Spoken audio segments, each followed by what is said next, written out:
We're here today with Mary Johnson. Mary, I've been told that you were part of the court system over in Alabama. Can you tell us a little bit about that? Yes, I worked with the Magistrate office that was municipal courts out of Dothan, Alabama, as a magistrate there. I'm also an ex-police officer, work with the Department of Defense. I'm also an ex-investigator. Can you tell me what is going on here in Douglas County that is of keen interest to everybody? Well, in Douglas County, it's nothing new, and we're finding that out in reference to talking to the community here in Douglasville, Georgia. This has been a corrupt system for a long, long time. Let's talk about what I just experienced here as an ex-magistrate. On the 18th of November 2015, this all started, I think, as far as my involvement with the court system. My son, Marquise Johnson, the one that has a case here in Douglas County, they got him on some trumped-up charges. The DA, Bunny K. Smith, Attorney Ed Napier, Judge Emerson of Douglas County. Like I stated, they sent my son to prison for a year. So that's where it all began. My son had a case here that was being heard in Douglas County. My husband and I went over to the courts along with a few other people. We got there around 10 o'clock. He excused himself probably for about 15 minutes, and I'm assuming he probably, just as assumption, that he probably called and contacted the attorney that was involved with the case, and also the investigator, which he was the biggest part. He played the biggest part in what happened on the 18th of November. Now, my husband and I, we sat there for a little while. We did go outside eventually, probably about 15 minutes after Emerson left his seat. We walked out front of the court. Napier had actually had a meeting with a few people, and I'm assuming that the detective, he was part of that meeting.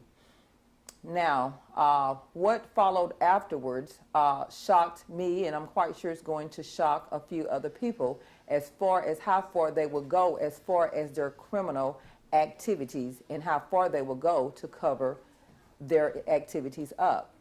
Now, my husband and I, we were standing on the outside. I was approached by this detective. The detective name was Abercrombie, I believe, Michael Abercrombie from Douglasville, Georgia. He asked me for my name, and I kind of walked away because I had no idea of who this person was. So I walked away. He followed me. He pursued me. My husband and I, we continued to talk. He interrupted the conversation by saying, "Are you Mary Johnson? Are you Mary Johnson?" So finally I turned around and I said, "Who are you?" Because I had no idea who this person was. He asked me for my name, and I told him there was no reason for him to know my name.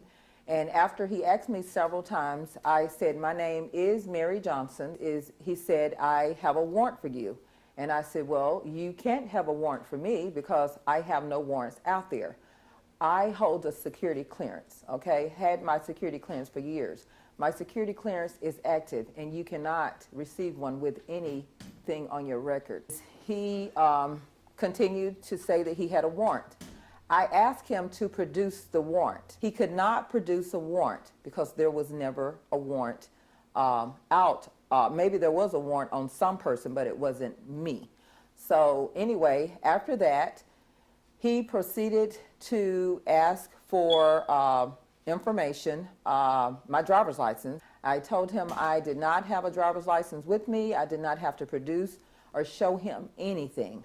They continued to try to make me produce something. They wanted me to press my fingers up against the machine.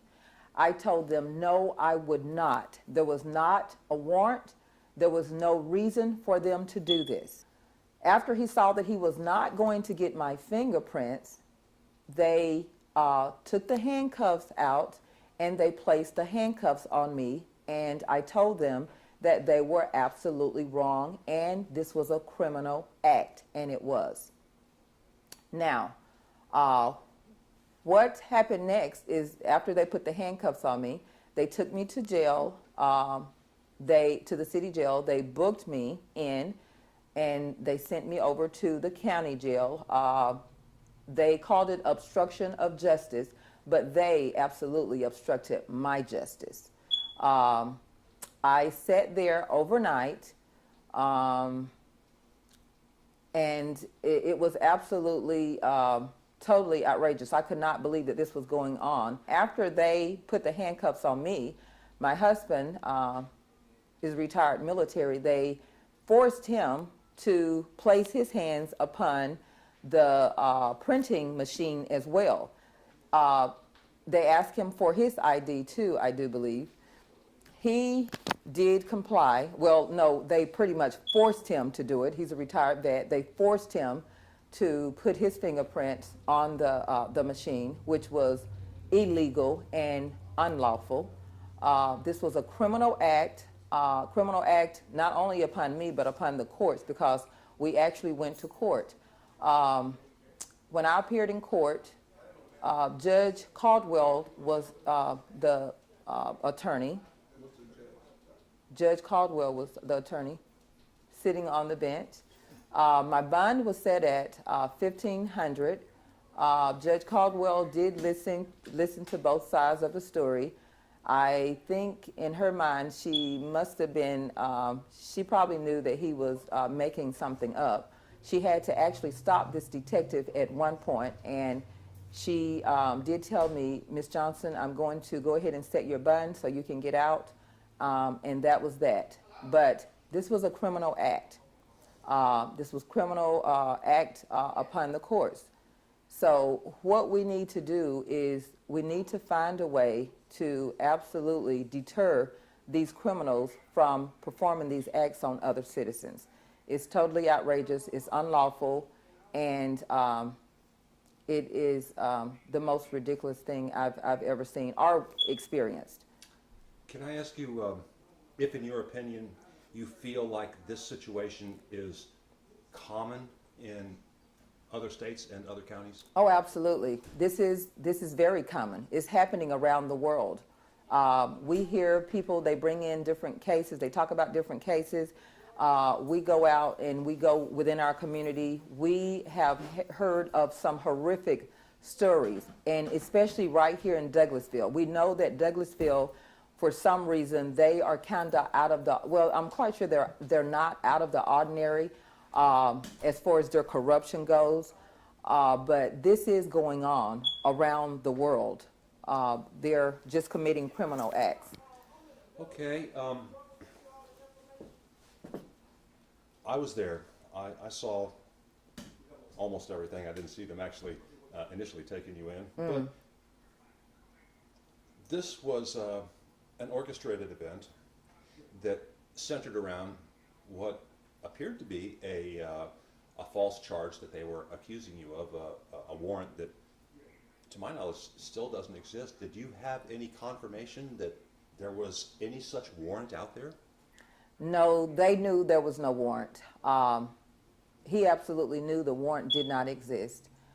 I knew the warrant didn't exist. As a matter of fact, when I wound up, when they took me to the police department, he asked the officer there to run a check. Now, if you know that there's a warrant out there, you're supposed to have that warrant in your hand. Why was a check being ran then? So I think he ran me, he purposely, played the role and asked her to run me through the NCIC. She stated to him, there is nothing here. There is absolutely nothing in her name. There aren't any warrants. Then he proceeded to say, well, there was a lady by the name of Mary Turner, and she had the same physical appearance that you have, but you said you never met me. So if you've never seen me, if that's what you stated in the courts, well, how could you say that she had the same physical appearance that I did? Well, we know that this was just a bunch of smoke and lies, okay? Fraud upon the courts and the people and me. So yes, it was determined that there was no warrant, there was never a warrant, and he did know this, and he never, ever produced that warrant that he said he had. Like I stated, this lady named Mary Turner, some makeup person in his mind, didn't even exist. Well, having seen and heard horror story after horror story, we're seeing some consistencies here. One is the method by which this whole thing went down. A false accusation that can at some point just be ignored or dropped because it didn't exist. And in its place, now they create another crime. Oh, absolutely. In their eyes. And this crime was obstruction of justice. Absolutely. This is just a catch-all, and it's used time and again, and people are prosecuted on it time and again. Records are created, money changes hands, and the only people that are happy about this are the court system. I'm seeing this in both Clayton and Henry counties because I've been paying attention. I'm seeing it in Cobb County, and those are the only ones that I've really been to look at.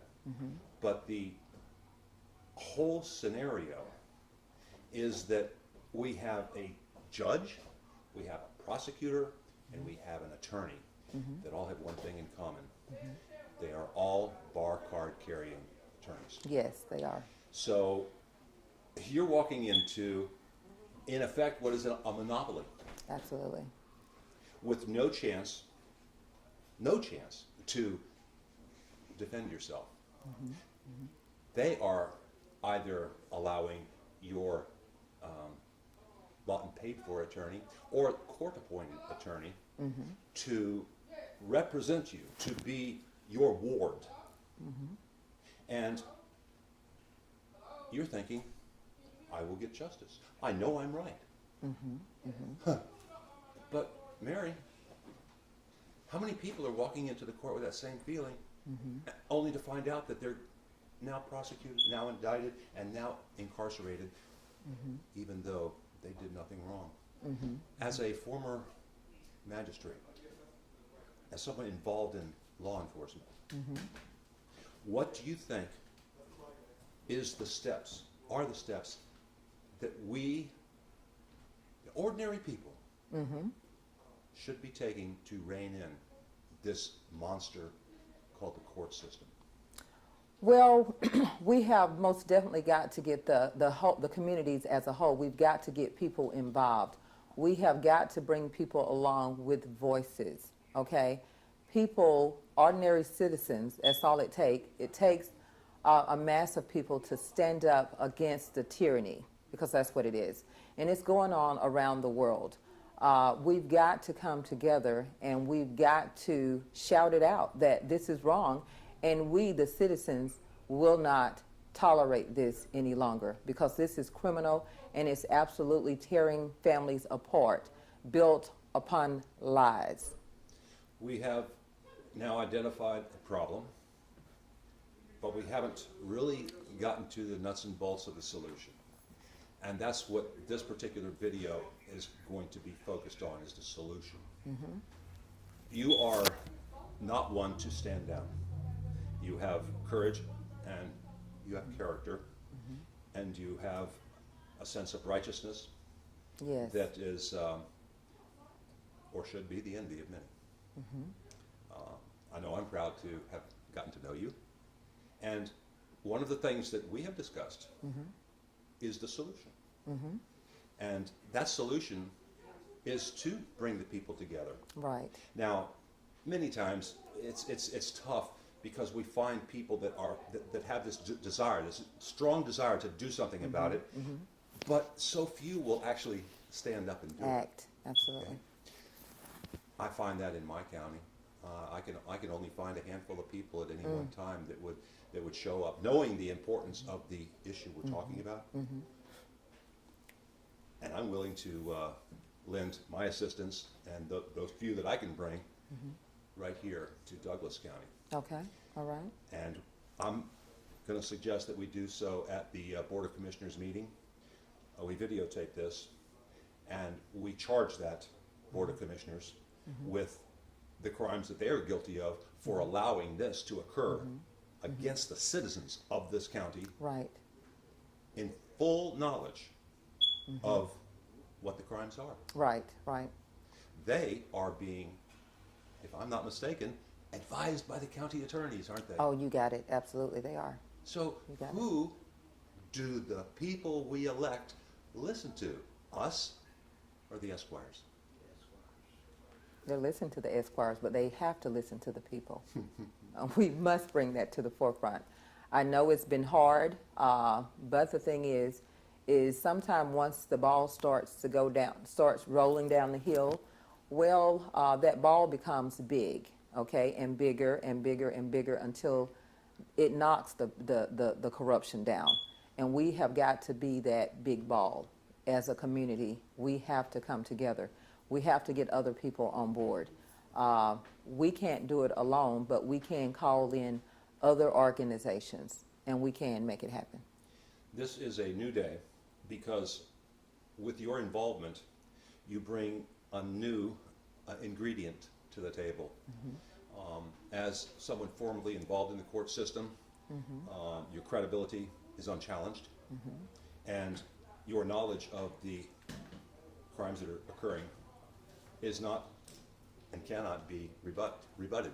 Absolutely. So I'm looking at what happened on the 18th, your arrest, as the beginning of a new chapter in the movement to get the, how would I say this, to get the crime out of our courts. Well, if I say get the crime out of our courts, I think what I might mean is get the Esquires out of them. Wow. We're not finding any justice anymore. No, and we're not. It's a money-making enterprise. That's another video for another day. Absolutely. But I want to thank you for what you are doing. I want to thank you for the commitment you've made to be rectifying the problems within the legal system and the challenge that you are putting out there, as others have, to do something about it. I'm going to help you in this county, Thank you. and hopefully we can get something, we can get that ball rolling here. Yes. So I want to thank you again, Mary Johnson.